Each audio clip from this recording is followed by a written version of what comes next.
Hey folks, let's learn some more about the oil and gas industry, shall we?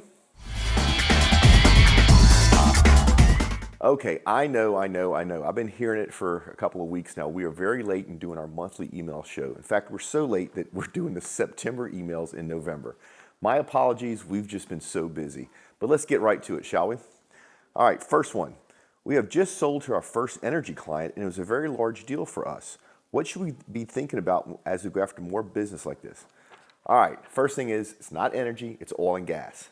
Second thing, there's some things you need to be thinking about because of the size of this industry and the companies that you're dealing with that you probably wouldn't have to deal with in smaller verticals with companies that don't have the scope of these guys.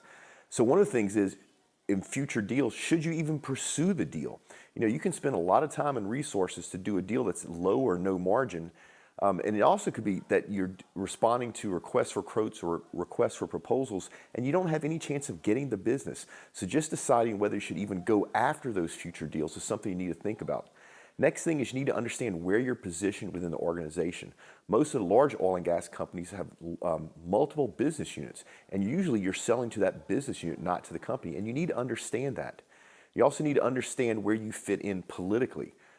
You know, are the people you're talking to the people that are decision makers, that actually have budget approval authority, or are they influencers? And what's going on in that organization? You need to know all of that before you decide that you're going to pursue these opportunities. But if you pursue them and you do your homework, the rewards can be large. So good luck to you. Number two, what is an iron roughneck?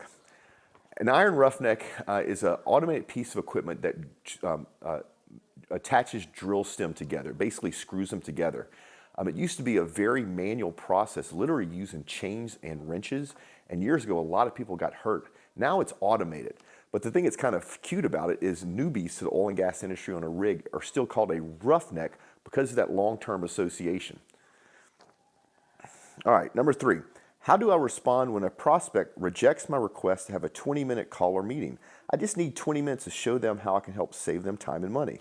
All right, you're approaching this all wrong. If you're approaching this by saying, look, can I have 20 minutes of your time? I can save you money and time, blah, blah, blah. You've already shot yourself in the foot. What you need to do is do your research. And instead of your call sounding like that, what it should sound like, and this is based upon your research, is, hey, Mr.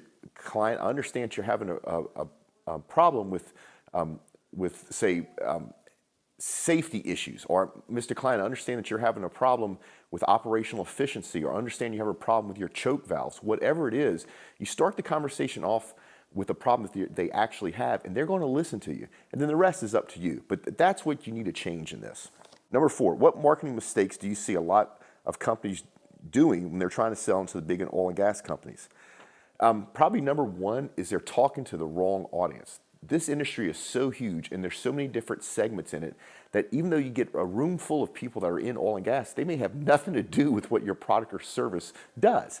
You know, so that's probably the biggest marketing mistake, is figuring out who the segment of your market is and making sure you're talking to the right people.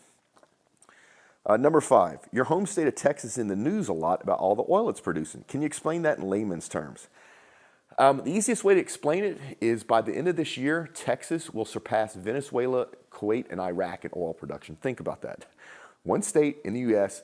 is surpassing all those big oil producers in the Middle East. And we've created about 1 million jobs from that.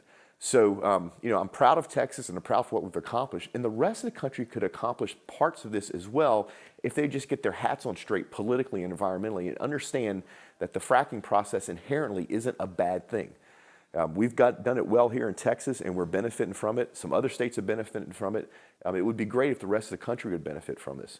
The bottom line is, though, if your state chooses not to enjoy this boom caused by fracking, it doesn't matter. Just your state's going to miss out on the money. So I hope this helped, and we will see y'all next time. Thank you.